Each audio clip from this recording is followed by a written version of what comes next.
Beno, demagun orain nire blogean beste sarrera bat egin nahi dudala. Orduan hona gatoz, nueva entrada.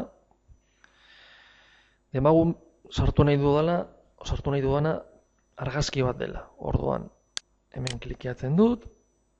Eta orduan, demagunen baita ere argazki hori nire ordenagailuaren tripetan dagoena, bai?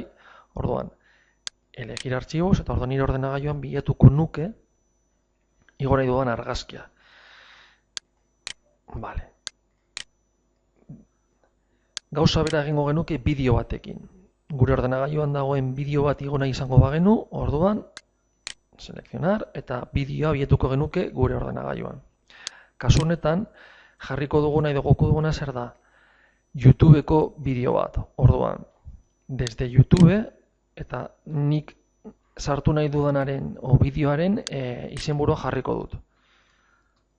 Sastar. Bilatzen dut bideoa. Klikeatzen dut.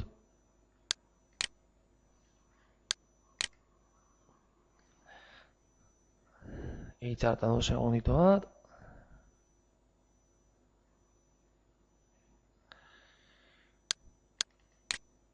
Eta listo. Klikeatzen dut ozta bere eta listo. Eta orduan, bideoa sartuta egongo litzateke. Vale. Bideoari izenburu bat jarriko diogu. Sastarra eta gero etiketatuko dugu. Izan ere jartzen dugun guztia etiketatu behar da. Kasu honetan, desfasea deituko diot. Perfecto.